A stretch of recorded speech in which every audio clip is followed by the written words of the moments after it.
That's power.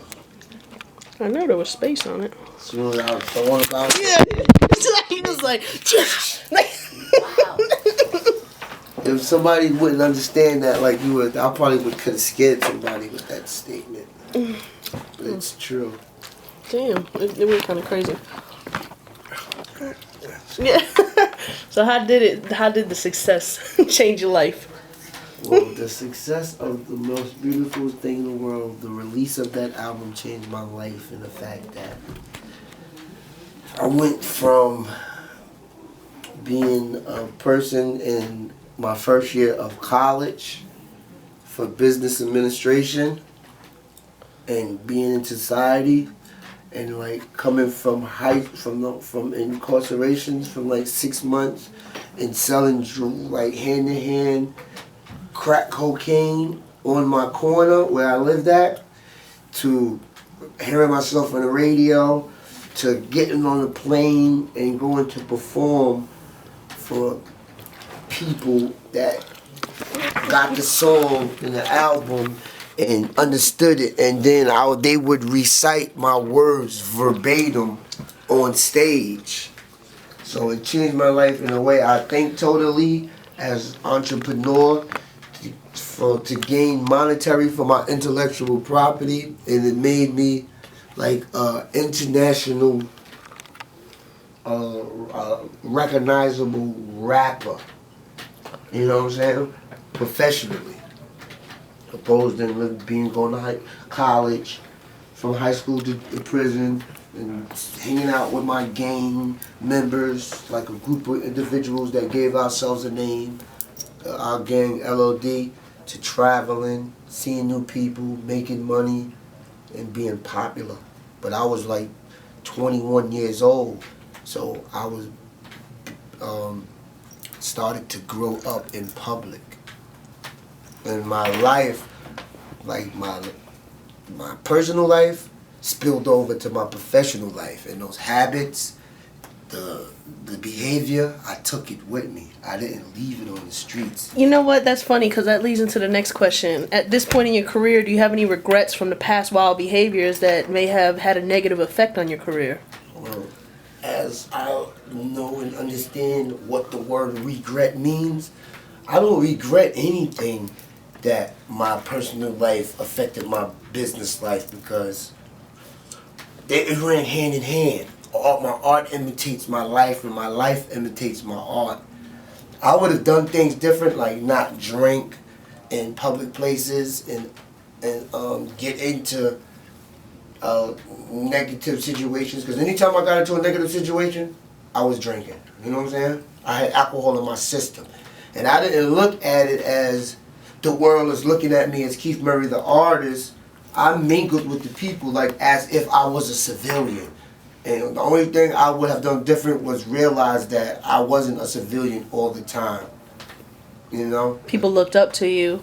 They looked at me and some looked up to me. Yeah. And I didn't know that some was looking at me as a dollar sign to get money from me.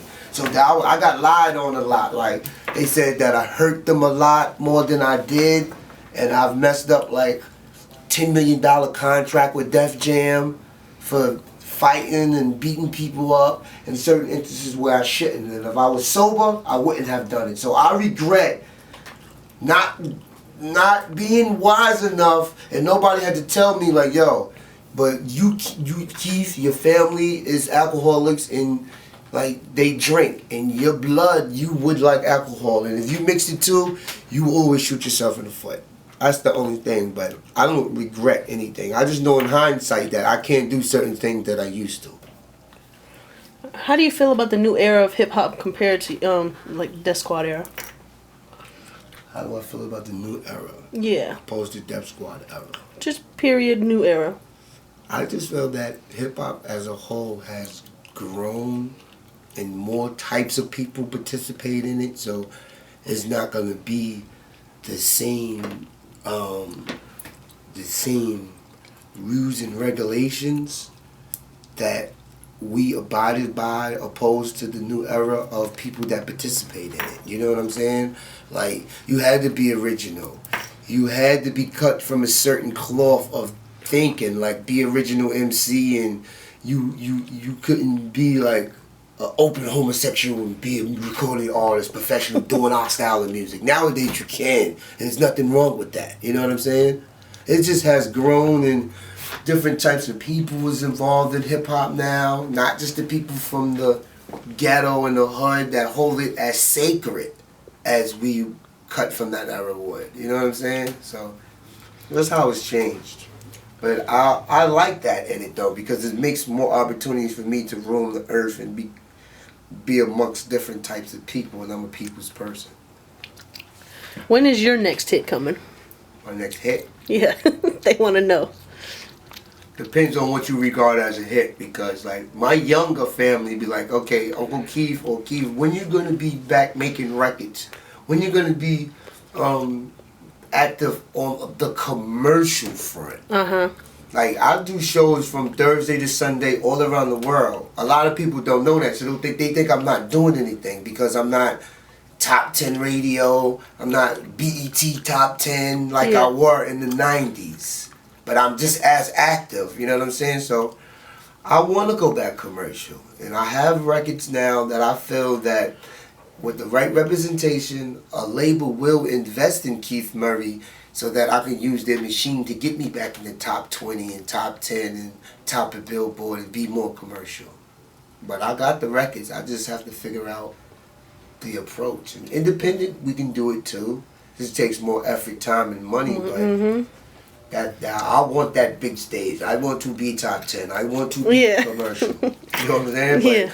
But they tell me, like certain people tell me, well, labels don't necessarily do deals with artists from the 90s. Or my peers that's not top 10 no more be like, oh, Murray, you can't get back to radio. You can't tell me. I listen to radio all day. You can't tell me I can't get back. I have records the same as or better as these people.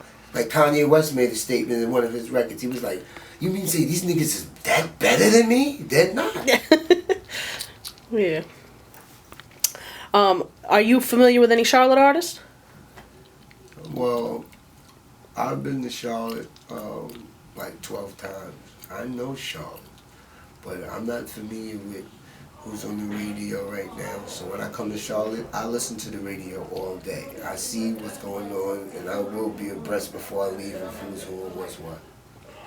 You know, we got Don James, Ida Devine, Elevator J, Revenue. Yeah, I'm not in Charlotte, so, and I don't know what sites to go to debut Charlotte's artists, but when I leave, from talking to my cousins that live here, like WAP and LQ, I would know who's who and what's what.